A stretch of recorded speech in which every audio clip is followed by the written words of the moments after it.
All right. So, again, we're live now, and thanks for doing this. I'll start you off with you said you had some, unless there's something you want to start with. No, nothing to start Okay. with right away. No. I don't know if you noticed in the other videos that we have so far, a thing that I like starting with is just like a little mindfulness exercise. I did. I enjoy And that. awesome. If you don't mind, I'd like to go ahead and do one of those just to help me be present with this is what I'm doing. Sure. All right. So for this one, I'm gonna just be pretty simple, straightforward, just breathing exercise, and kind of focusing on just being present with where you are. Right. When I do it, I like to close my eyes. You can also just kind of have a soft gaze where you see everything, but you're focused on nothing. I find closing my eyes easier for me. Some people don't like it. So do whatever's comfortable for you, but get some decent posture and then just relax, breathing. And as you're breathing in, just feeling your whole body starting at your feet and how they're resting on the ground, and your legs connected up from them into your torso. And then here we're going to feel down our arms and into your hands. And you can just kind of feel the blood pumping through your body. And as you breathe, you're nice and relaxed, and it all happens on its own.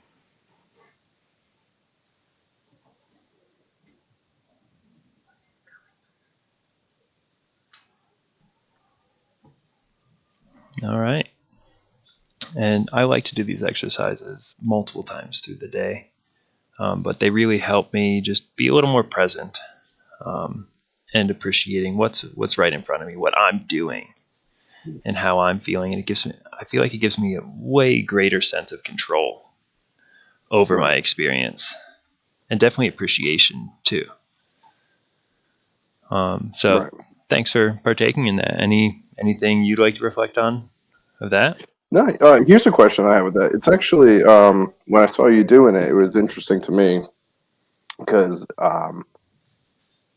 I mean, like most people, I go through like bouts where I'll have a hard time falling asleep, Mm-hmm. and instead of like relying on over the counter sleeping pill or something like that, I actually if you remember Mrs. Reedy from back in high school at High Point, was she an English teacher while you were there? Yeah, I had her my first year. Or her first She year. Her first year there, I had her as a she teacher. did a whole yoga unit with us, kind of like a mini unit cramped into something else. But she Awesome. taught us yoga breaths, and that's actually what I Yeah. do to relax myself. And And that what like way were you taught that? Do you mind sharing that with me right now? so it was really odd. I'm trying to remember what Or how about like what way do unit. you practice it? So it was taught with counting, and Mm-hmm. just focusing literally on the breath. So from what I believe it was, or the way that I do it now, was 5 second inhale, hold for a second, 5 second exhale, and then Okay. hold for a second, and go with that. And that, I mean, in any kind of pinch, it releases everything, any kind of stress you have built up. You feel like a whole new person going after that. It's awesome. Yeah, I've heard a handful of different intervals for that Right. exercise of like in for this many seconds, hold for this many, Of out for that course. many. Um, and they all seem to work, which is funny because they're all different Yeah. intervals. Like the one I knew, it was in for I think 4, and then you Hmm. hold for 7 and out for 8. Interesting. Right, and that was one I had learned for sleep because it's supposed Hmm. to like help the body de-stress. Because if you can breathe that slowly, you're clearly not working too hard, and it like Right. slows the system down. But a note I'd like to offer you and then anyone else who hears this is something that I've learned in the different types of breathing exercises is when you Hmm. hold, there's two different ways I know of holding your breath. Where one is like you breathe in and then like you're going underwater, you you close everything off Mm-hmm. and you feel it like you tighten those muscles. And the other one is to be Right. breathing in, and it's a pause. You don't hold your breath, Right. you just pause.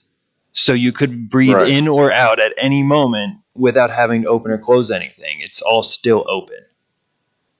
I believe that I'm closer to the second, the latter of what you just mentioned. Awesome. Um, That's when I had to learn. I had to find on my yeah, own. Even after hearing it, it wasn't until I had like, it's oh, it's like weird, that. And you just felt the difference. right?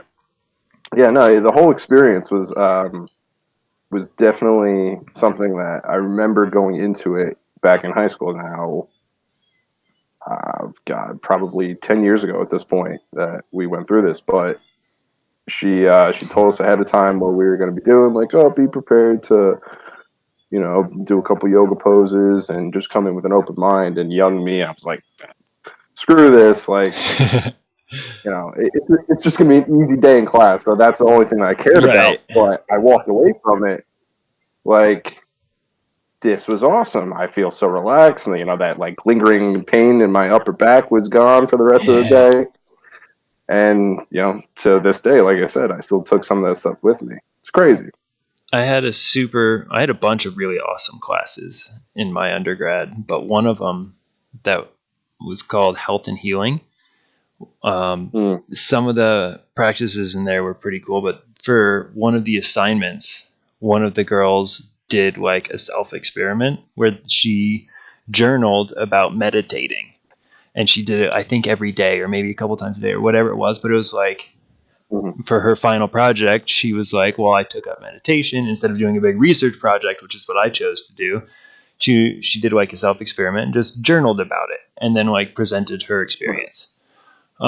And her findings, she shared all like it was this and that, but one of the things was she had like chronic migraines and has been getting medication for them, and like they've still been persistent for like years and years, and they stopped after like just a couple of days. They were gone.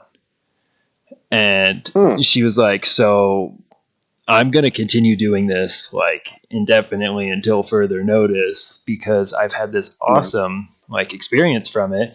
And she was someone who like you could tell like didn't really like took the class because she thought it'd be easy rather than Right. like, oh, let me learn about all these different ways of living and well-being. It wasn't like the student who was in there and like Right. really open-minded to like other ways of belief, but they definitely were changed by their experience, which was pretty cool for me to see because I know that I've had a lot of experiences in my life that have reshaped my perspective on things. Hmm. Um, and it was cool to see someone else go through one of those from something Right. as simple as meditating, where you just sit, Right. just And sit. but the crazy thing with that is so many people can't wrap their mind around that like concept. Like they hear meditation and they're just like, oh yeah, like okay, you just sit there and you don't do anything. Like they don't understand fully what it could do. And similar Right. to what you were just saying, I had in undergrad, during my associate degree, a professor of mine. It was a very odd situation where it was a philosophy class. No, it was a sociology class, and the assigned professor ended up like having to go out on leave for a mental health issue like 2 weeks in, and they brought in a long-term sub, and it was this younger guy. He actually reminded me a lot like you, um, and he was very much goal was to broaden the like mental horizons of the students there, and That's he pretty assigned us awesome. some insane readings, and like there was probably maybe one or two actual like graded assignments in the class. It was basically you would just come in and we would have to talk about the reading. But one of the big things that he did have for an assignment was a meditative kind of reflection. Like you had to just try to do it and journal everything through that for like I think a 2 week period. And he only asked for 10-15 minutes, but he was able to tell based off of what people turned in whether or not they actually tried or Yeah. actually Oh, I believe had that. an open mind going into it. Because I remember sitting with him because he wanted everybody after we did the assignment. He wanted to sit down and reflect with them, I guess, as the like check in on it. That's when he said to me, he was like, 90% of the people in this class literally just wrote down a bunch of BS. Yep. Like, oh, you know, Let me just I get it sat, done.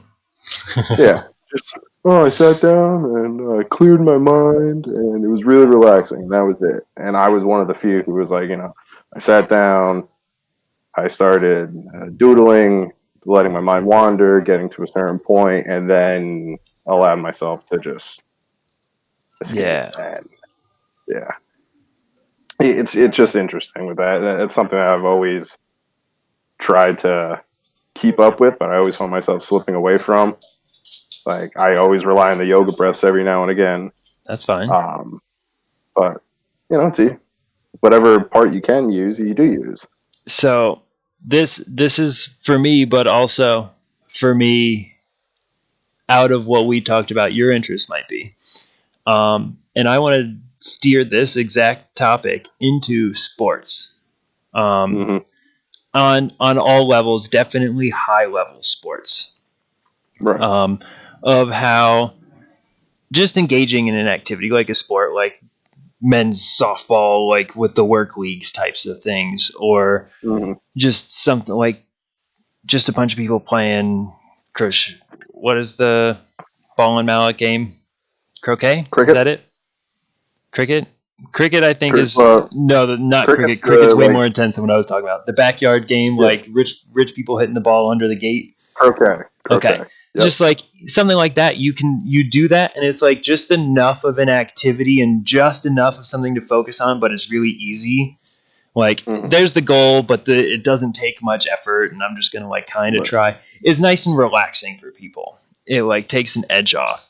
But if you talk about like high level sports or even high level croquet, but like any Right. sport that you take to like, I'm gonna be really really good at this. I feel like you have to have this somewhat of like a meditative practice, of a self awareness practice, and Mm-hmm. access this place of being able to observe yourself doing something instead of Mm-hmm. consciously acting it out. I know for me, when I've been in like that flow state, when I've been playing sports, that's when I'm doing really well and it's effortless. It's when you Right. practice enough and now it's game day and you just kind of like do it, and then after you like score or hit that high point or whatever you're trying to do, you're just like, that was sweet. Like this is, I feel good, instead of like, Mm-hmm. oh, I worked so hard to get that shot. It was just kind of like, yeah, that just worked out and I'm loving Yeah. this. And that's the Yeah. No. same. Oh, go on. I mean, you by all means go ahead, finish your I was thought. just going to say that's the same type of experience that I get out of meditation in the meditation way instead of like a sports way, compared to like people who are just like hitting a ball back and forth in a backyard or just like playing baseball and not really trying that hard, versus like Right. actually like I'm going to immerse myself in this activity fully, and it's going to be the only Right. thing that exists is me navigating through this activity. Right. And I get that through sports just as I do through meditation, but I think you can do both of those things without that element. And I feel like Exactly. it separates a lot of the people's perception of like, oh, well, they're just an athlete, like they shouldn't make so much money. It's like, well, you try and be that good at it, because it takes more than just being an athlete. It's a huge mental aspect. Yeah, yeah. And what's funny, like the fact that you correlate the two, the meditation and the release that you get with that, and then going back to just earlier, I was watching the Yankees and Mets game, and Oh, the thought Yankees and Mets process are playing behind that. today. Yeah, they actually have a That's doubleheader right awesome. now. Nice. But that's exactly it. And you mentioned like the zone that everybody always talks about. Like one of the biggest things, and whenever you see a mainstream athlete being interviewed, 9 times out of 10, the interviewer is going to say to them, like, "So what's it feel like to be in the zone?" Right. And 9 out of 10 times, their response is going to be along the lines of, "Well, you're just not thinking about anything. Right. You're just Right. doing." And the majority of the population can look at that and go, right, yeah, no, I get that. I remember this one time in Little League. Yeah, I was in the zone for a game, almost threw a perfect game, but then Jimmy dropped that ball, blah, blah, blah. They can get that, no problem. But then when you talk about the concept of meditation and being self-aware and being aware of your surroundings, they're just like, ah, that's for, Eastern culture. Like that's Right. something that, hippies talk about. There's no Like time for that in my workday. no, it's so funny. People just toss it aside as a meaningless idea when it's basically the process behind all of their sports idols who are huge idols in their lives. That's how they get to where they get to be, is basically through meditation. Yeah. I think also a part of it is like almost neuroticism. Like it's dysfunctional to be the top.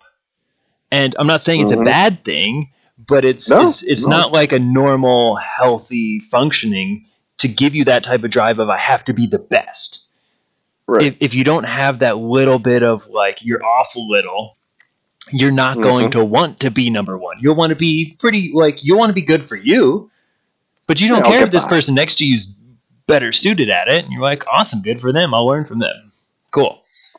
Right. But then there's the people that are like, oh, they're better at it, so I'm going back to the gym right now and I'm going to do a few more Mm-hmm. reps and I'm going to train a little harder because I'm going to be better than them. If they're still putting in time, I'm putting in more time. If they're making those Mm-hmm. shots, I'm going to make more of them. I'm going to move back further. And it's that like I have to prove something about how good I am that I think gets you to that elite level. Right. I think there's a lot of Yeah, I people mean, that it's play right under that who are just really good and they do that meditative mindset. And that's why they can right. get up to this really high level. But the elite, I think, is the meditators with dysfunction. Mm-hmm. The Along those lines, I always correlate something like that. I don't know how much you listen to Joe Rogan, I have, yeah. but That's actually part of one of the reasons we're Rogan, doing this. me too. Um, Rogan constantly will talk about how when he's doing, his 17th mile run out of, or his 17th mile of 25 on a run, or when he's in the gym for like the second hour out of a 3 hour session, like when he does these fitness competitions with the comedian crew that do Sober October with him, he talks about his motivations, and I can't wrap my head around that, because he says how we'll just imagine that everybody in his life is about to die unless he pushes himself to do like 10 more reps.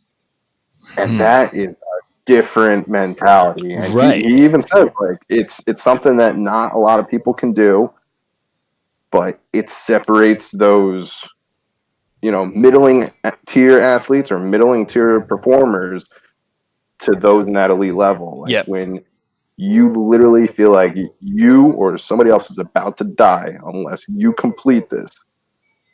I mean, And I again would argue that's a dysfunctional mindset. yeah, Like 100%. you've tied in some stress response that happened in your life of like you have this responsibility and even like control and power over someone else's life and experience that you Mm-hmm. have to do this.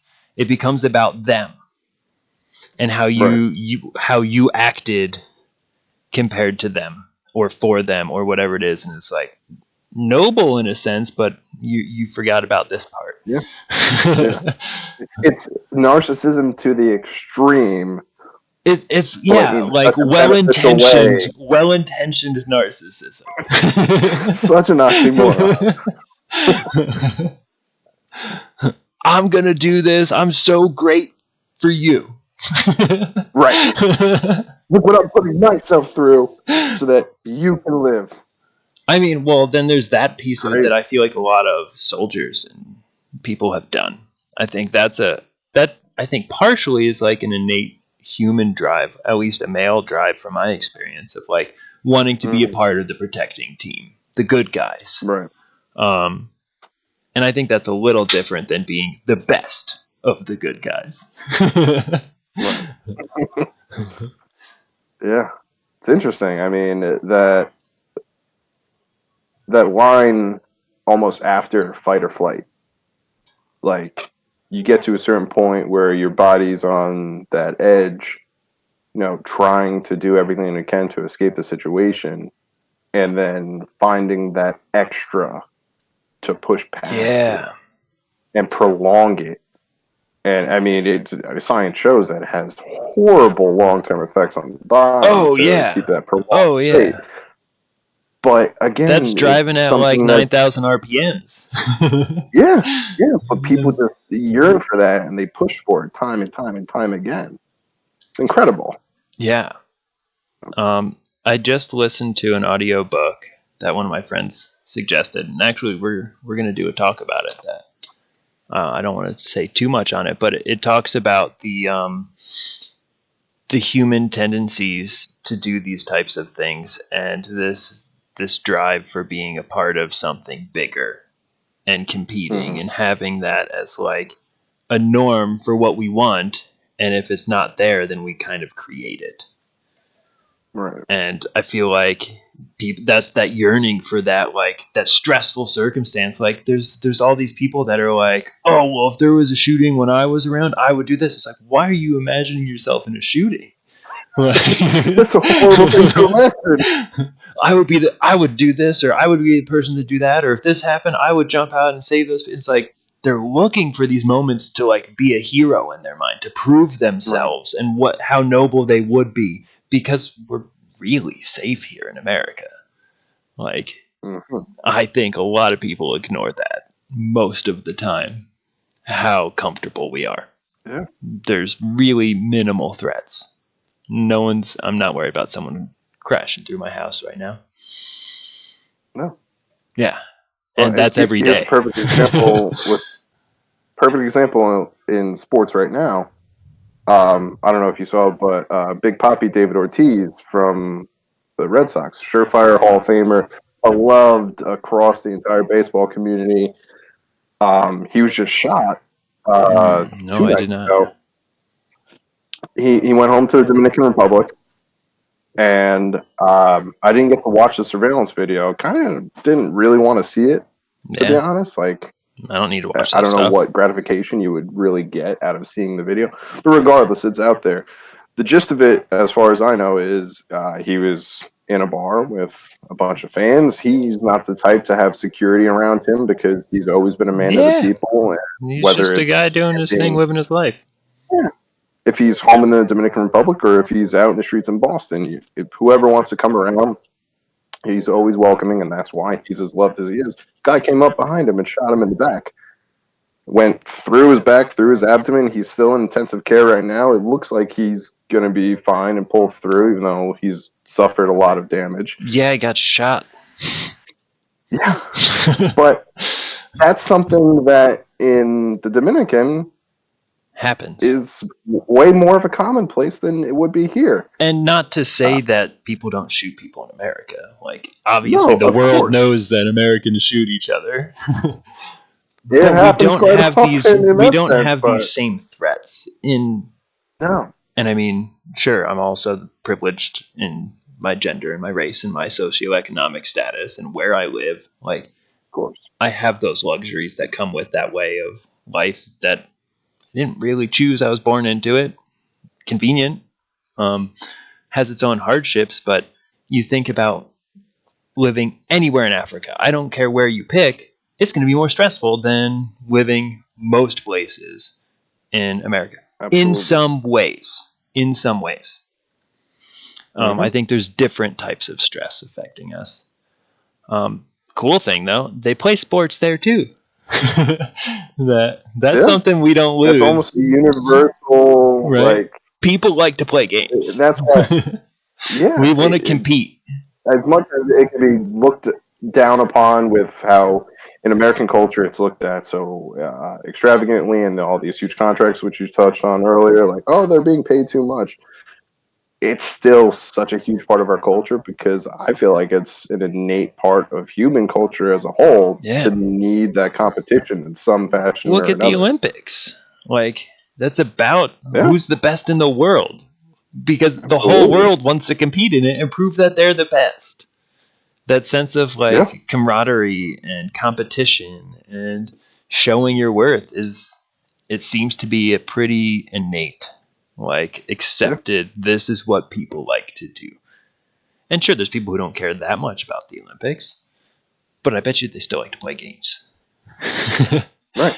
In some form or another. And that's something I've always thought of and said, you might not be, a diehard football fan. You might not be in love with baseball, hockey, basketball, you name it, any of those mainstream sports as we've come to know it. But I guarantee that there's something competitive in your life that you are Hmm. passionate about in one way or another. And for some people, the Because it's competitive thing is like an individual activity. Like, sure, surely. yeah, there's people who are It's still competitive about competitive though. school. There's people who can be competitive about like how clean their house is. Like, you can do it Hmm. about anything. But Yeah. I like some of the individual things. Like wrestling, I thought was awesome because it's like a one-on-one. I like one-on-ones because those are fun. But I think Hmm. team sports are really really fun because you have to Yeah. coordinate with a bunch of people with a common goal, and that's way more difficult to have all those pieces move together. Because you could have one or two Yeah. really good people, but if you don't have a whole team, you're going to lose to a whole team, even if they don't have as good of people. Oh yeah. The dynamics of it, especially coming from a former football coach, I volunteered at a high school around here for 7 years. Managing egos, even at the high school level, and trying to piece together every little detail to try and get these kids to buy into what they need to buy into mentally, buy into whatever they needed to physically, and then translate all that practice time into success on the field. It is nerve-wracking. I mean, the fact that I don't have the typical noon gray hair that you guys do, beyond me. I'm shocked by it, but it is something so incredibly difficult, but also and I mean any small success involved with it is so rewarding That means it's beyond a good measure, thing for you. And truly beyond measure. it's tough with something like high school sports because not all those Repeat kids are that there. one second. It's tough with things like high school sports because not all those kids are Mm, there because they love that sport. Some of those right. kids are there because their parents love that sport. Some of those kids are there because their best friend loves that sport. Some of those kids are there Mm-hmm. because they think they might get the boy or a girl to like them. Like, and then you have the kids that are there because they love the sport. Those are the kids that you're going to teach Right. and get that sense of reward out of like, wow, they took in some of the stuff that I learned the hard way and that I finally understood after my teacher said it to me and their teacher said it to them and it didn't make sense, but it clicked. And now I found a different way to share it with them and they got it sooner than I did is so rewarding. But it's It's not a incredible. big percentage of high school sports athletes. I don't think. Oh no, not at all. Um, I mean, for me personally, I was not that kind of all-star athlete. Like I barely got through 2.5 years of high school football before I was like, you know what, I'm better than this. I don't need this. Like I keep getting hurt. My coach doesn't know anything. Like I was that stupid punk.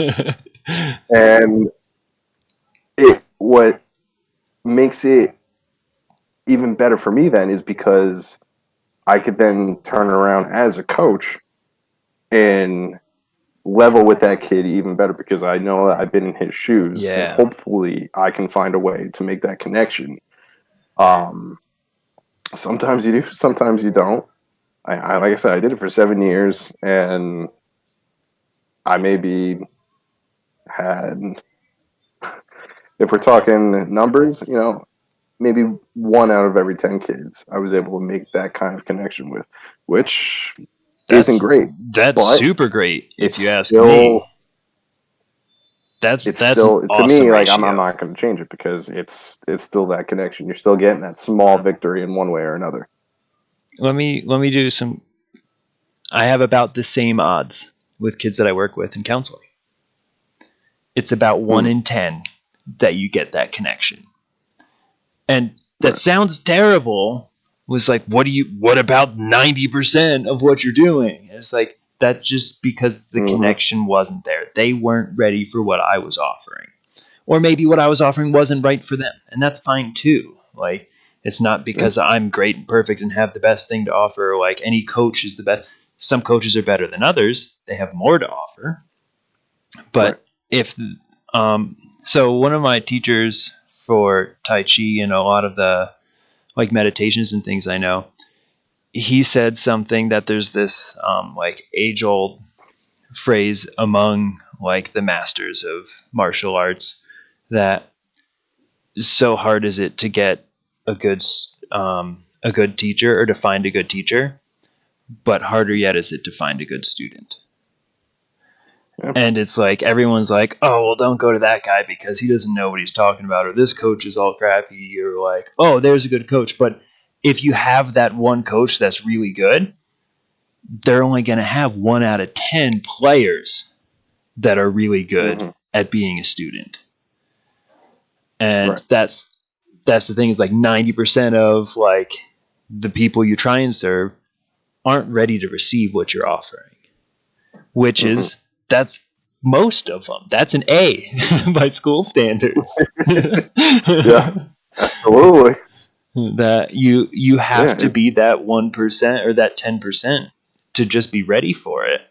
And in high school sports, I picked up some messages here and there, but I was a mess in high school. I was dealing with so many other things. I didn't care about practice. Are you As kidding most are. me? That I It's was so much to put on the like shoulders of kids. Like, right, and that's truly especially what with they are. They're everything like else they're stacked up kids. on there at the same time. You got to go Yeah. to college and you got to get a good job and you got to get good grades and you have to have a good social life and you have to like do these things at home and navigate your parents and what they're doing and yelling at you or not giving you attention, or like so many stressors in high school that most of them aren't ready to. And but some of them, and that's that piece of like what Joe Rogan was talking about that you brought up, of people, they make that tie of like, if I'm not the best at this, it's not good enough. And Yep. they grab that sport or that club or that activity and that becomes everything.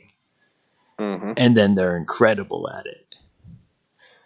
And that's what's funny to me is, and I've had the pleasure of either playing with, playing against, or coaching some of those people, and it's truly amazing to see. Just it's one, like in the terms of football, it's one versus 11 at that point. As much as a football is, in my opinion, the ultimate team game, because if you have one person out of that 11 who might be on a different page, you're probably going to lose like 8 out of 10 times. Yeah, you got a hole. When you have that one person who is just dead set focused on being the best, and being the best in the beneficial manner, not the one of pure like ego of I believe I'm the best, so I think I'm the best, and Right. I'm Not gonna be the just to best. tell people you're the best, but to actually prove it. Right. Those people are just awe-inspiring to watch. And like I said, I like Yeah. with them, I played against them, and I've coached them. What's interesting to me though is the sheer difference, relating this now to the larger and the more professional tiers of sports, the difference between like our culture in America versus those abroad. Because going back to like baseball, for example, how many foreign from the either the like Caribbean islands, Cuba, the Dominican Republic, stuff like that, those kinds of areas. For those people, it truly is. I have to be the best, or else Yeah. that's it. Or else I'm not Like, going to live that life. They're right, living. what was the American dream generations ago in America. Right. If I become Exactly. the best, then I'll get it all. But if I don't, it's the rags for me. hmm And then they have to spiral off and do something else, as opposed to, you have the best high school football player, maybe talent wise, in the area around where we're from in New Jersey, and they don't necessarily buy in. Okay, they Right. can easily just go off and find something else. Right. It's not make or break whether or not they're going to be financially secure or successful in their life It's but and take care of their there are family. like inner city places in America where that's someone's ticket out. My Absolutely. ticket out is through these sports because I'm not doing it through hard work because those opportunities aren't here. There's everyone Yeah. around me working hard, and that's not getting us out of this place. But if I'm the best, if I'm that good that a big college recruits me, then I might get out of here. And I won't have to Yeah. work And down on the corner store.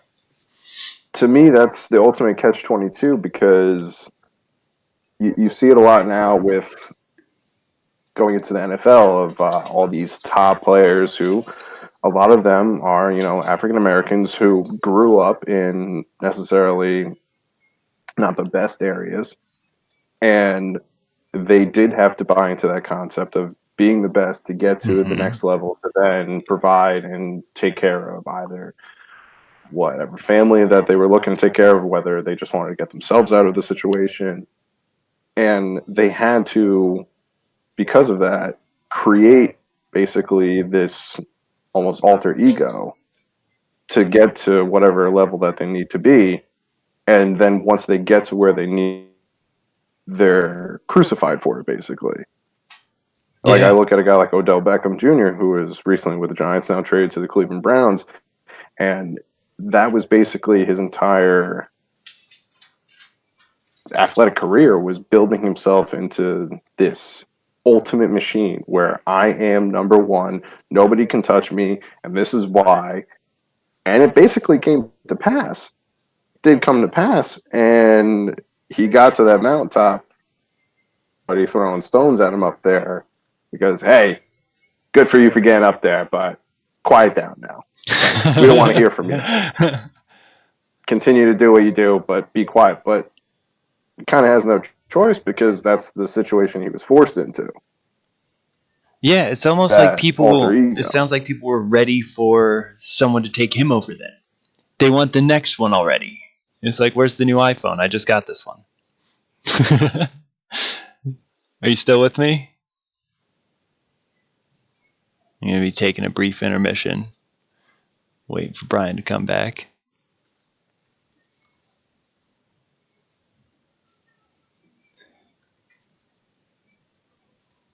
But yeah, Brian McGuinness. It's been a long time since we've known each other for years and years with you hanging out with Tim.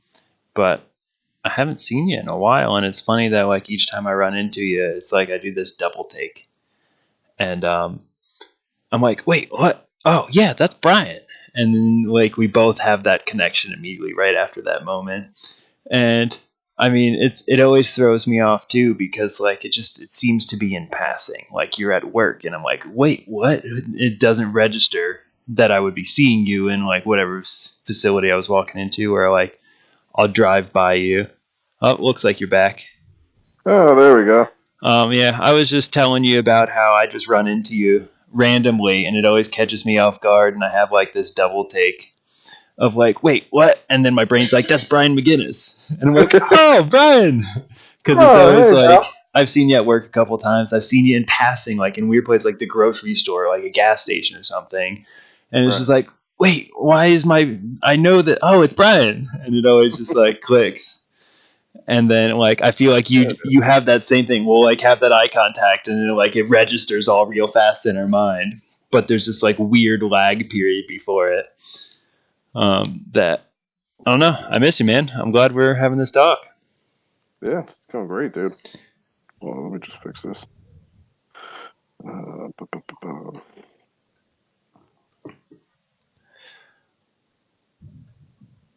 Yeah, but what I was saying is, I forget the guy's name that you were just talking about who made it to the top and then got traded, and everyone was like, "All right, pipe down now." Is it? I was making the comparison of how it's kind of like the new iPhone.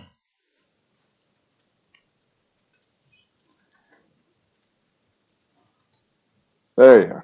All right, I'm gonna try saying this for the third time, and hopefully you hear this one. What was the guy's name that you were just talking about? Odell? Odell. Yeah. It seems like he got to the top, and everyone was like all hyped on that, watching him make the climb, and then got to the top, and they're like, "All right, where's the next one? Like, where's the better one? We're ready for the next cool thing." Right. And I compared it to like an iPhone of like, I want the new one, and Mm-hmm. people aren't even like, they're just like throwing out the old one like that's old news. And it's like, yeah, but do you realize what this thing can do? Like, you couldn't do the things this thing does. Like, do you Nope. realize how hard he just worked to get where he is and what it takes to maintain that level of like physical perfection of like what he's Mm-hmm. doing, and to maintain it at a level that's better than anyone else?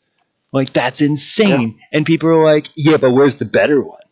And it's like, you're failing to acknowledge what this is. You are not appreciating Exactly. what's right in front of you. Mm-hmm. Because we just have so many amazing things and amazing like recordings of these like awesome plays that people have had, and like the best of the best and highlight reels. And people see next one, next one, next one. Click the next video. Click the next video. Keep swiping on my phone, and Right. they're not realizing like how incredible it is for someone to be on top and what it takes, and that it's not just something that you Mm-hmm. pump out a better one every 2 seconds. That's incredible that we can ever top these things, and it continues to happen. Like, look at Yeah. any of the sports now versus 40 years ago. Totally different Absolutely. games. Totally different games. In the Yeah. sense of, Right. people now would destroy people 40 years ago in these sports. Yeah. I would think. They're doing cooler things. I no, I definitely agree. There's a pitcher for the Yankees right now, Adam Ottavino, a relief pitcher, who was under fire in the off season because he said he would strike out Babe Ruth 10 out of 10 times, and people were like, "How dare you come at Babe Ruth like that?" And he's like, what? Like our game now, the pitchers that are out there, the ability what they have to throw, not only speed wise, but the mechanics that they've learned to change the angle of the ball and to Yeah. hide it from the pitcher, the hitter. Babe Ruth basically, was just a fat guy who had a little bit of power and could, He find was a he was the best at the way to get his time bat of out that of the level park. of play. He Seems could strange. do that really well, but I Yeah. think this pitcher who was making that claim would probably agree with, there's a lot of pitchers today who would strike him out 10 out of 10 times. Yes. And that was his point. It's not just That was him his being like, point. no, I'm the best. It's like, No. no, we're all better now. We're better Yeah. than they were. Yeah. Completely different game. And that's, you And like just I said, look it's at, across the board. yeah, you just look at the evolution of any sport, or like take minor league baseball and throw them into the major leagues. They're not gonna do as well because Mm-hmm. that's not the level they perform on. Are they really good? Right. Yeah. And the best one in the minors might be able to roll with the majors for sure. But that's not the norm. No. The best in the majors will destroy the best in the minors Yeah. every time. Right. And that's just, Just level. yeah, and it's almost like there was a new belt in martial arts that is like above the last black belt, or how many times black belt, or however they keep track of that. It's like, nope, now there's another color that's above that because we've been Mm-hmm. evolving over these generations. Sports Right. evolve, people evolve, our technology for equipment, and when you're practicing at a higher level, you get better. And Yeah. that's continued to happen, and now we're watching these like super athletes do incredible things that, like, they're not possible for the average human to do that. Right. You could take an average human and have him hit a home run, like, in a certain point, like back Right. In Babe Ruth's time, I think the average guy could probably hit a ball out of the park every once in a while. Yeah, I would assume so. Um, I don't know if I could hit a ball out of the park. I don't play enough baseball to know how far I can hit it. But like, Sure. are fields bigger now than they were? Do I you mean, know it that? really depends. Okay. I mean, personally, as a Yankees fan, like the Yankees are looked at as like a soft team because their ballpark has a smaller outfield than say some other ballparks. Okay. There's not like one uniform length Oh, of that's from this cool. point to this Is point. is the diamond Yeah, uniform? the diamond's always going to be the same. Okay. It's just when you get into the That's pretty outfield, things cool. differ. Like the Yankees are known for having the short porch out in right field, where most times if you hit that in or hit it into the short porch in another ballpark, that's probably just going to be like maybe a double, or if Yeah. they I it like could be. that because it really adds to like the home field advantage. Or not Oh necessarily yeah, advantage because you're familiar with it, but like every stadium that you play at is a different strategy essentially right. for the outfield, which is where you're trying to put the ball most of the time. Yep. I would think. I won't pretend to be a baseball connoisseur. I'm familiar enough It with just it adds a though. mental aspect to the game. Like Yeah. you now have to figure out, like, oh, all right, we're playing in New York, or all right, we're playing in San Francisco, so we got to make sure that if we are playing to the foul pole, like, oh, all right, that's a little bit off. Like, if I hit it deep enough that way, when do I stop running? Yeah, and then when It's you're a in whole the big to do. outfield on that field, if you don't practice there all the time, you don't play there most of the time, and it's like, oh, what? There's a wall here? I'm used to still running way further. Like, that's it. Yep. That's all I get. Or it's like, Yeah. whoa, I have to keep running that far before I get to the wall. And then I have to throw that much further to get it to this, and the timing is going to be different. That like I like that. It adds an element to baseball I hadn't really considered because I'm just like, yeah, you just like you try and get on base, you hit it as hard as you can. Like, I know there's more Right. strategy, but it was never a sport that I got super into. Um, it was too slow for me. I wanted the Right. next thing already. Like, let's keep going. I'm having Right. fun. I'm like, I don't want to wait. Come on, we're in it. I'm in the zone. Let's go. Instead of like Yep. Yep. that slower. I wasn't mature enough, I guess, when I found baseball, and it just Mm-hmm. I don't know. It doesn't align with my personality. It's really what it boils down to. I And that's the case for a lot of people. Yeah, I know lots of people who love baseball. I think it's a really awesome game. But when instead of watching a sport, I want to play a sport. If I start watching a sport, I'm like, I want to be in on it. Like, I can watch Mm-hmm. them, but I'm like, I want to play. Like, I don't want to just be here. I want to play. Unless it's like a Right. championship. If they're really, really good, then I'm gonna sit back and watch Mm-hmm. and just be in awe of like, I couldn't do that. That was sweet. Right.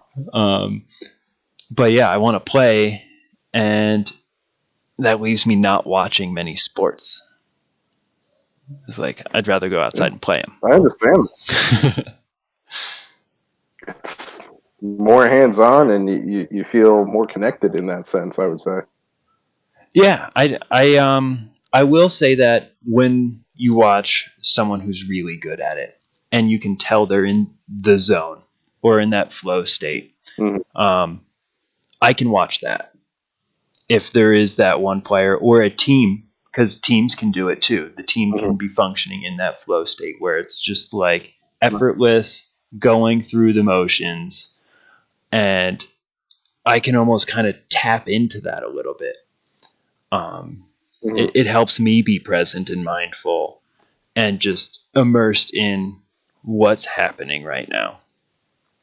That Mm-hmm. I think that's why people like watching high level competitions is Oh because yeah. they tune into that and it catches their attention.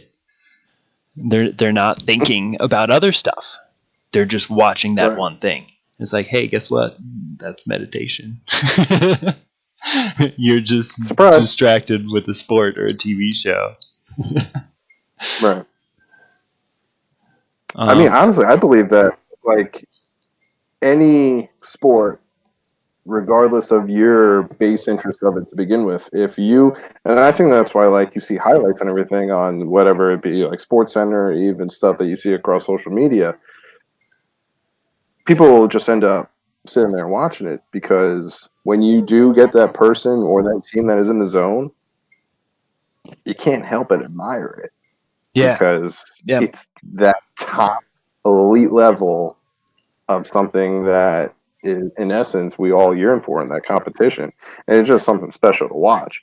I mean, you see times of like, I don't know how many times you've gone down a rabbit hole of just watching exotic sports on YouTube or whatever, but you see that Chinese pole climbing battle Yeah, those are sport that they nuts. have. That's nuts. You can go with that for like a solid 30, 45 minutes because you see them just giving it everything that they have. And it's They like this are whole group 100% committed together. to that team goal, and you Yep. can feel it, and it's intense. Yeah. Something else, that's for sure. Here's a question I would really like to hear your answer on. What's your favorite sport to watch or play? If you have an overall favorite I sport, lost you on audio there. what's your overall favorite sport?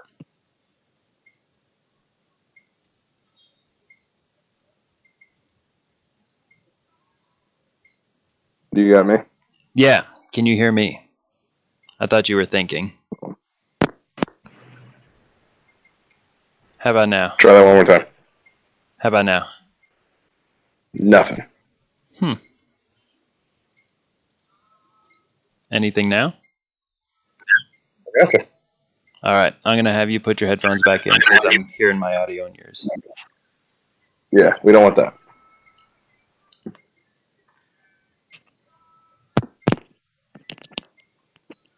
All right, hit me. You still got me? Yep. All right. So the question was, what is your overall favorite sport? Football, 100%. All right. Why?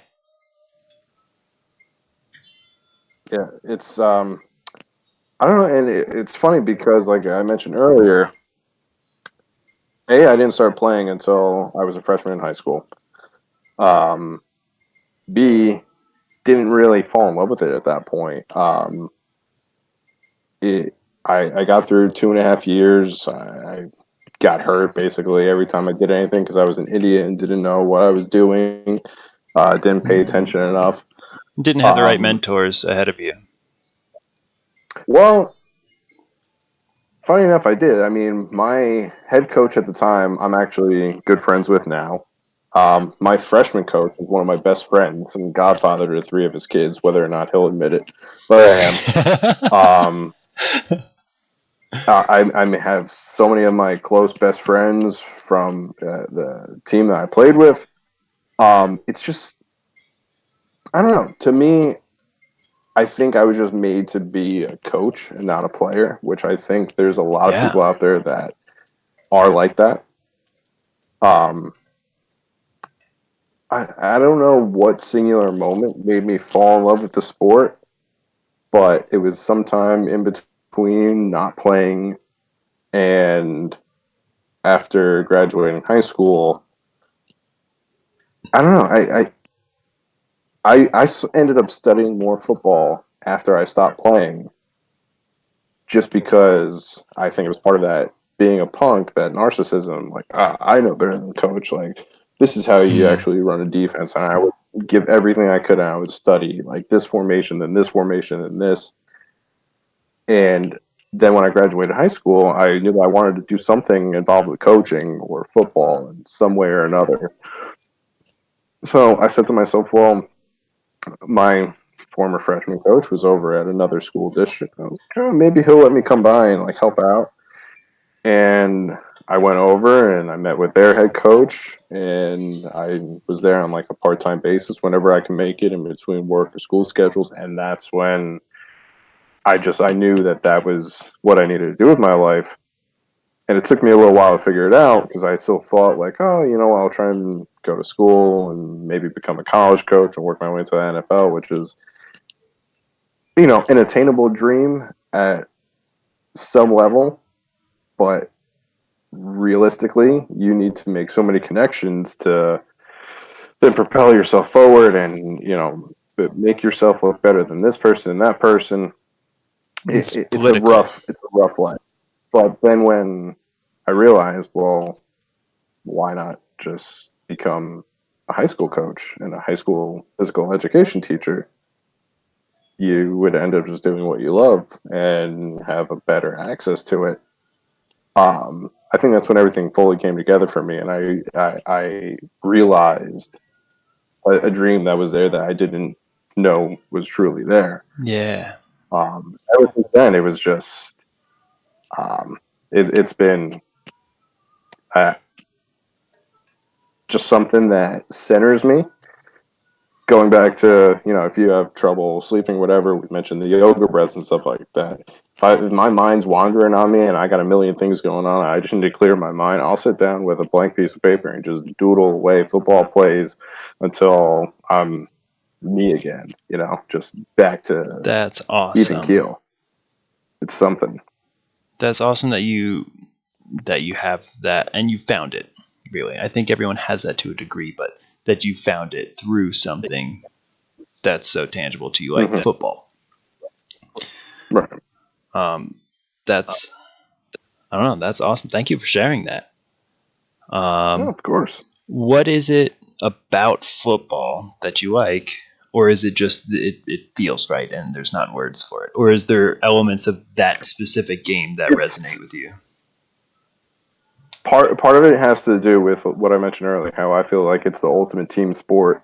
Like to me, like I love baseball. I'm a huge Yankee What would fan. make it the ultimate Um, team sport? but with baseball, I mean, you could have maybe a decent pitcher, and you're a very good team in that scenario. Like you could have I don't know, if your outfielder sucks, but you have a couple good infielders who can, smack the ball left and right. Pick up the You can slack. hide Yeah. that in football. Yeah, in football, to me, and I've seen it firsthand. You could have talent in this position, that position. Your quarterback could be really good. You could have awesome wide receivers, but then you have a couple linemen who, you know, just aren't quite there. So You're the not really analogy of doing like the weakest link in the chain is where it breaks. Is it. that applies more to football than other sports? In my opinion, absolutely. Okay. And it's Yeah, something that makes that sense. football coaches are known for using cliches just like that. Like, we're only as strong as our weakest link, You think and that every applies to other football one accurately in the though, book that yeah? you could think of really does apply, and that's why it resonates so much with coaches, and they use that as motivational material. I'm sure there are other sports that do the same, and they would probably make the same arguments that I'm making right now for their sports and their teams. But So in my opinion, here's a thought I it's just had and just I want to run by you. Sorry for go ahead. interrupting, but I'm excited on this one. In that it was something you mentioned earlier of how football is the ultimate team sport, you were saying, and you're like you could have these 10 Mm-hmm. players, but if there's that one that's not there, you're going to lose 8 out of 10 times. Um, Mm-hmm. you could also, and I don't know how often this happens, be the team that instead of having those, all right, we've got our solid 11, and like, yeah, this is number 11 on the ladder, he's the bottom one, he's the weakest one, but like he's still pretty good. Mm-hmm. You could have that team that's like, no, we're going to find the other team's weak point. Ours doesn't matter as much. We have a pretty big one or a couple of them, but we are really good at finding another team's weak point and targeting that. But maybe that would take a well-rounded team because everyone's weak point's different or something, or if that's a strategy that's not feasible for other reasons. But because you were saying you could have that one player who could beat Right.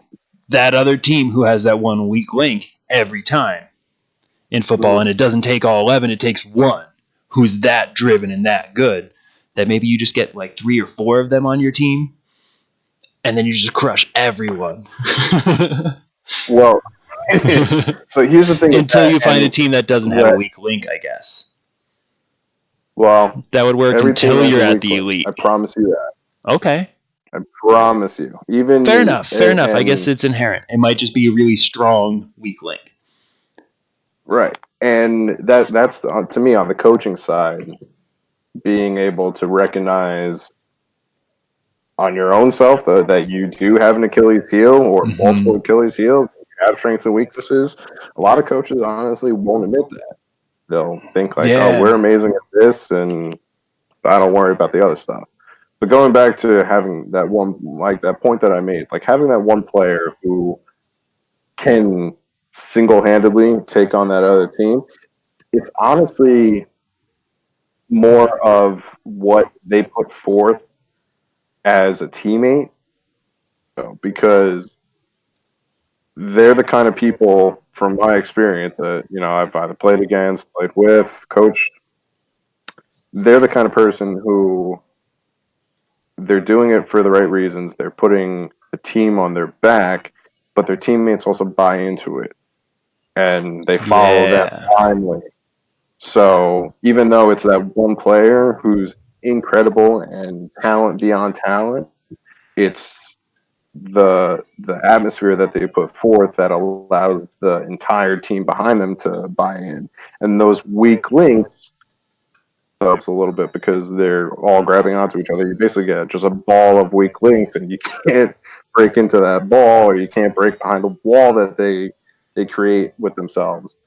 And that's how you overcome that. I mean, sure, and that's part of the thing that I love about coaching is the chess match that's involved with it, because Mm-hmm. you then have to try and figure out, okay, where do I infiltrate that wall? Where's my Trojan horse going to come from? And how Yeah. do I then still like build up my defenses? And that's really all coaching is it's chess matches, whether you're actually doing it out on the field, chess matches when you're actually dealing with a player, when you're dealing with a group of kids and you're trying to keep egos in check and keep the group mesh mentality together. It's literally just mental battles left and right, and I love dealing with it. It's stressful as hell. Don't get me wrong, um, but it is the ultimate mental test, and it's so much If it fun. wasn't stressful, you wouldn't push yourself in it, though. Yeah, and that's what There'd be no reason to try harder. right.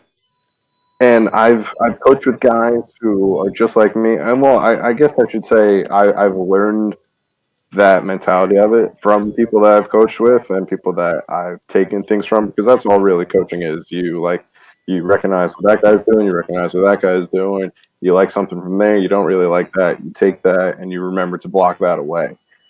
Um, and so I guess that's really, it's a copycat league. They say that all the time when it comes to basically any sport.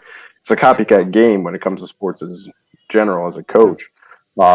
You're always taking something from somebody, um, and that's what I've done.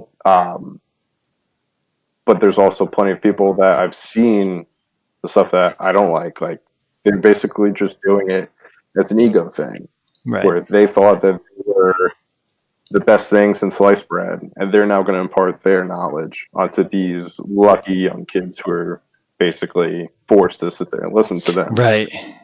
And And that those are that the people who becomes, don't push themselves. why are you doing it and who's this about? Is this about you Right. or is this about your love for the sport or your love for Mm-hmm. kids or your love for other people in the sport? Like if it's about you, not everyone's going to cheer when you win. Mm-hmm. If it's about just the act of doing it and winning together or watching other people grow, everyone's going to cheer. Mm-hmm. Um, and that's the type of thing that you those are the sports events I want to watch. And I'm someone Right. who, I'll tell you right now, I watch fewer sports than the average person. Like, and that surprises a lot of people because they're like, but you play a lot of sports. I'm like, yeah, I do.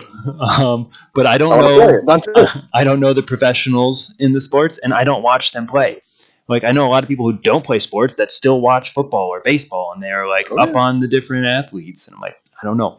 Um, but I do want to watch those events where you have that team that is just they're in it together because they love it. Mm-hmm. And I think to be able to coach a team like that, um, there's a book I've listened to a handful of times called The Book of Five Rings, and it was written a Mm-hmm. really long time ago, and it's about sword fighting and like a means of sword fighting that um, but the different like philosophies in it I've listened to and I've applied them to things like sports and how you have this level of overcoming of confidence in your actions and your directed goal that it just becomes like it's outside of yourself.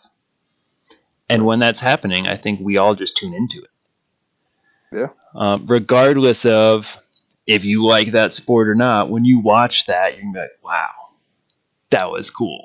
Mm-hmm. And if you know that sport, then it becomes like 10 times more impressive because you realize how hard that would be to do. Yeah. Absolutely. Oh, but the reason I brought that book up, thank you. I'd lost the point. I tried finishing it. Let me interrupt you 1 second. Oh, We're yeah, gonna take yeah. a quick bathroom break. So the Book of Five Rings, I think it's by like, oh, it's Miyamoto Mugatsu or something like that. I don't recall. I'll try and put it up there or something. But it's about sword fighting, but it ties in with so many other elements of like martial arts or discipline or playing in team sports or working relationships or family relationships and partner relationships. I've been able to apply the teachings of it to so many different areas, but it's funny because it is written about carrying a long sword and a short sword with you and how to carry them and how to use them and how to cut down an enemy with them, that it's pretty interesting how that ties together. um, Oh, okay. so the element of this book that I was going to bring up is he talks about like a good leader or a good foreman is someone who, so you use all the different types of wood you have for different things. If it's structurally sound and it's straight and it looks good, you use it for like these different areas that you're going to see that also support. If it looks really good but it's not that structurally sound, you use it for like decorative pieces. If it's really Mm-hmm. strong but it doesn't look good, you use it for like hidden supports. If it doesn't look good and it's not strong, you use it for like kindling and scrap. And to recognize Mm-hmm. what the strengths and weaknesses are of each of them. And then the same for all of your workers that you have, of like if someone's not super talented at like the finishing work, you don't have them do the finishing work. You have them do like moving the parts around and just kind of hauling labor. Right. And then if you have someone who's like a really excellent craftsman, you give them the highest quality work to be doing. And you recognize everyone's strengths and weaknesses and their morale and what they're getting out of it and feeling like they're contributing their worth and receiving their Mm-hmm. benefit. And I feel like that's a dance that a good coach plays, where it's you have to Oh, yeah. recognize the strengths and weaknesses of every player on your team, who's good at this, who's not good at that, putting them in their places where they all feel good, like they're contributing their best role on the team. They're not getting cut Mm-hmm. short, but they're not being put in above their head that the team is failing or being put in where they want to be, but they're not actually ready to be. And kind of balancing all of that in like a Right. graceful fashion to keep the team together in their best. And I think that's something that people overlook when they see a really good player. It's like, no, they've got a good Oh, coach too. absolutely. Yeah. Because you could have a really good player and the team sucks. You could have a lot of really good Yeah. players and the team still sucks. And what's sad is I've been on the receiving end quite a few times where there are clearly some very talented players on the team, and it's widely known about that. And you don't necessarily see those hidden other pieces that either are a bonus or they're dragging the team down. Mm-hmm. And when they are dragging the team down and you're not succeeding out on the field, and it makes it look like the entire coaching staff or like this player or whatever is inept. It's just like, I mean, there have been times where, I'll be calling plays from up in the press box, and at halftime, I keep my headset on and just run down the stairs as I'm heading to go into the locker room with my team. And I keep my headset on like that because I know the horrible things that are being screamed at me. I'm being blamed for this. I'm being called this name, and I should have been doing this. Why aren't you listening to us here? And this is something that you should consider doing. And it's just, when I was a young coach, and I mean, I'm still a young guy now, but I started doing this a lot earlier than most people do. When I was young and I was up there and I didn't keep that headset on and I couldn't hear everything that was being said, it was a nightmare because I was whipping around left and right, like, who said that? Trying to remember that parent's face and like trying not to yell back at that guy. And then you just realize, like, exactly what you said. They don't know. They don't get it. They don't see what we see. They don't see Right. the work on the inside of the machine. They just see everything on the outside, and they only really truly see a fraction of what's going on the outside because they don't see the depth of what's in front of Right. them. And once you realize that, then it makes it a lot easier to deal with. It's still not nice to be like screamed at, especially when it's that close to your face. But regardless, Yeah, that's the type of thing where, like, you have these people watching like an Olympic event, and they're like, they screwed up on that, and it's like, you try that. And I they're on think, video. what's up? I Can you hear lost you me? on video. I got you. Oh yeah, you cut out on mine too. I just kept rolling with it. You hear me in audio though? I'll take that as a no. Let's do a quick unmute. Is that better? It's better. Still no video, but I can hear you. Okay. We don't need video on your end because I'm just recording it on mine. So if you can hear me and follow along, we're good. Your video's frozen, but that's fine too. It's better. But I was saying it's like the type of thing where when those parents or those whoever is yelling at you, it's essentially like the people who are sitting on their couch eating their like chips and dip and hot wings, watching the Olympics, going like they just lost on that, like they made that mistake because they're expecting this perfection of performance that they're not capable of producing, and they don't understand what it takes to be at that level of coaching or that level of athletic performance. Awesome. But it's the thing where people, they don't understand the all of the pieces that you're balancing at once. And they don't have that perspective because they're just not capable of it because they haven't put themselves through the experiences to gain that knowledge. That you're going to have people talking shit on you who have no right to do so. And you just have to accept it as such. And the people who do have a right, they don't do it by yelling at you. They offer it to you.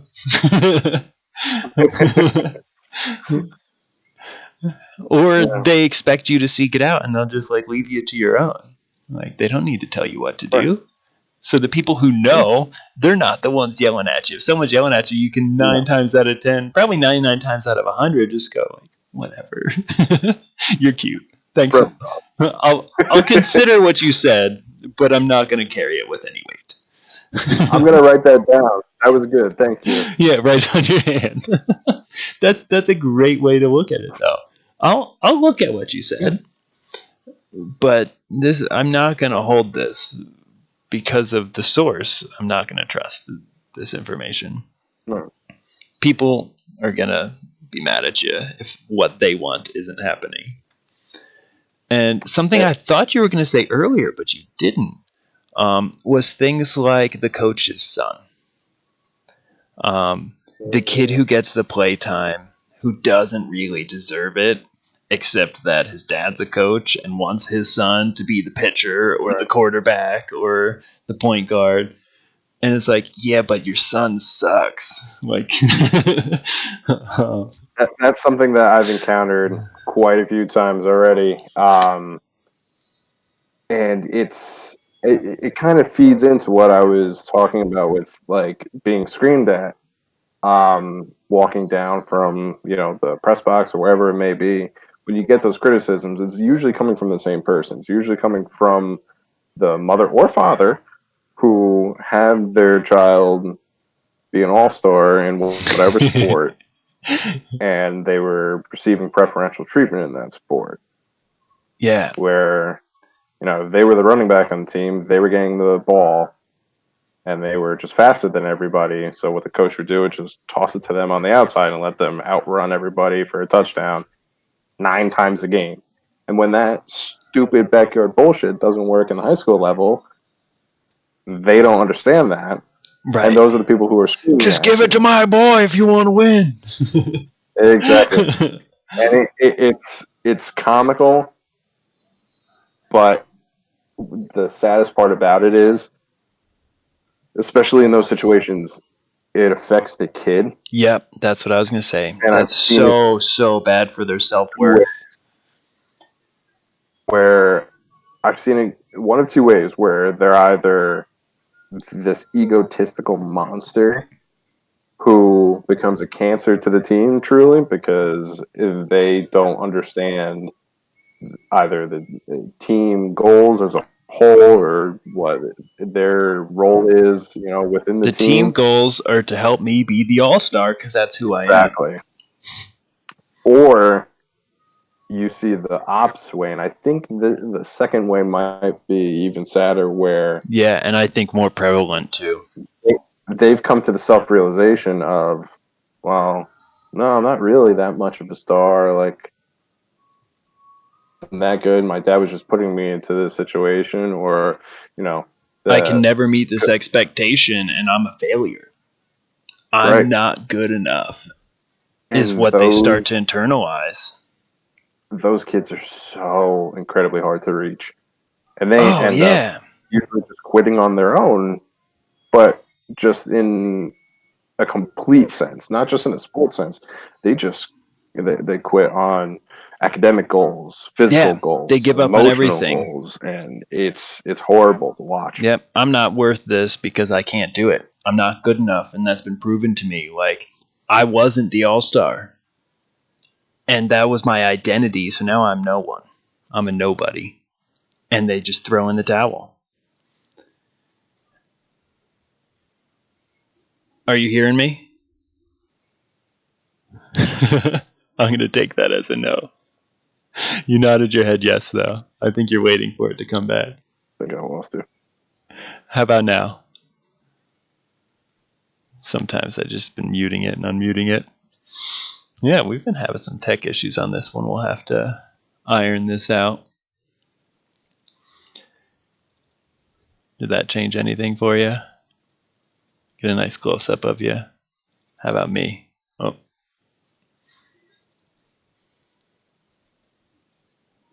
I don't know if you guys. I can hear you now. Oh, but you're breaking up. So when this has happened before, once you come all the way back in, which is happening now, and now we should be good. Yeah. I got audio. Yeah, that's happened each time. It happens in the similar fashion. Oh, did you lose me again already, though? Maybe. You're freezing and unfreezing pretty consistently.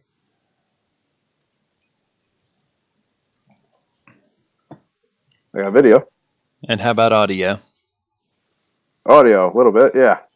A little bit. We'll take it. There we go.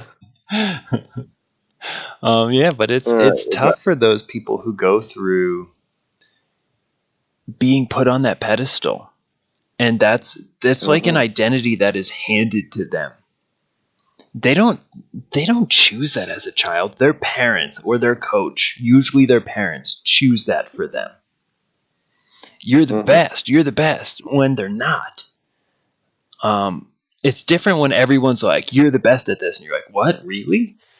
Versus your parents are saying, Right. you're the best at this, and I'm the coach, so I'm going to prove it by putting you in as quarterback all the time, and you actually kind of suck. And the only reason you're a starter is because dad gets to choose who the starter is. Or dad's friends with the Right. guy who chooses who the starter is. Or mom is good friends with the coach or is the coach. And it's just like that gets picked Yeah, for but these unfortunately, you kids. see it time and time again. Yeah, constantly. And it just chews away at these kids' self esteem and perception of who they are and who they're supposed to be, which I think gets overlooked in like little league sports. A lot of times is for the parents. It's the type of thing where you don't have the the desire to be the best in it without the desire to please mom and dad, without mom and dad being the ones who are satisfied versus you being the one who's satisfied with your performance just for the sake of doing it, for enjoying the game. But when we get Brian back here, I think we'll probably wrap this one up. Yeah, I'm thinking it's been connection issues on his end. I've had issues with Discord before, but not like this on me. Aha, there you are. All right. So I was just talking about how time has flown by, and I'd like Would to you look at do that? a reflection period and try and wrap this up a little bit. So you still I hearing heard you me? said you want to do a reflection. Yeah, yeah. So, um, any takeaways from our conversation today? What stands out to you? What are you thinking about? What do you want to talk about later or think about as far as stuff that came up that meant something to you? No, I mean, I like how, I mean, going into this, like we talked about how we want to talk about sports, and we didn't, I don't think, really touch on it for maybe like 20 minutes. Yeah. We really started, and I was really happy to hear that because it's for me as a person who sports is so big in my life. I get a weird stigma put on me where when people like get to actually know me and they're like, "Oh, you are capable of like complex thought." And yeah, Oh, no, okay, yeah, yeah, yeah. Like the stereotype of like the meathead or the yeah, gym I mean, teacher or the football player. Yeah, yeah, those are stereotypes people hold of like this Hollywood idea of what yeah, someone's going to be like instead of like they're a person. You know, they can think, they can talk, they can feel like they have everyone, thought, just like me. right? Um, and it's something I always like to see, and to just expand horizons and cross pollinate between certain things. Like it's pretty funny because I've never taken the thought of meditation and being in the zone and combine them, but it's something that I've also thought about quite often. So to have that revelation is just it's nice. It feels good to to make that connection finally, and I'm glad that we were able to so easily just bounce that off one another. I will tell you that was part of what I went into this conversation excited about was Yeah, talking to you about that topic right. because I know you know sports way better than I do. Mm, But I'm interested in things like human experience. And right. sports is a pretty big deal globally. Yeah. And over time, it has passed the test of time. Like generation after generation, we're still playing sports and it's still evolving and Right. expanding and growing. And there's more sports and new sports and higher levels of old sports that I'm like, here's someone who knows Hmm. way more about it than me. I want to talk about this piece of it that I really like, which is what that experience is inside of that and what motivates you to perform in those different ways. And what is the experience with the teammates and that element of it. And one thing I'd really like to reflect on, to share with you based on some of what you just said, is I hadn't even considered this stereotype that people would hold you to, because I've never held you to that. So in my mind, it wasn't a thing. But once you said it, like my initial reaction is like, "What? Brian McGuinness being like?" And then it's like, "Oh, that is like a stereotype that I guess you fit some of the big labels of like coach and like someone who's like high school sports, and like I guess people labeled that stuff." But I think it's because they're removed from it and they generalize certain examples that a lot of times I feel like are portrayed through like movies and things like that, where it's not even real life. That's somebody's portrayal of the over exaggeration of someone's traits. But every Mm. time I've interacted with you, something that like stands out above anything, like, can you have complex like thought in conversation? Sure. But the thing that Mm. always stood out to me more than that was your ability to show genuine interest in how another person was doing. I don't Mm. think a lot of people do that, but I feel every time I've interacted with you, you do that with people. The way you Right. say, like, "Hey, tell your parents I said hello," or "How have you been?" You say it in a different way where you care, and I can feel you care, which is like, that's what I think of when I think of Brian McGuinness. I don't think of like this sports guy who only knows Losing a little that, bit on and that like last part. just how that's, I don't see you with this label that you feel like I guess you're held to by a lot of people, or you wouldn't have brought it up. And maybe you hold yourself to it. Um, but I don't think that you're that label. I think you're someone who cares about other people, which is Mm. probably what helps you to be an amazing coach, as well as your love of the sports and your experiences through them. So It's fair. thank you for sharing this time with me. I Thank was you for having me, man. Yeah, we'll definitely do another piece if you're into it. Like, I thought it was awesome. Absolutely. And I think we can continue to expand on some of these topics and get a little deeper into what drives us to have our perspectives on it, as well as what's Right. going on for people at these levels. So until next time, thanks, Brian. Yeah.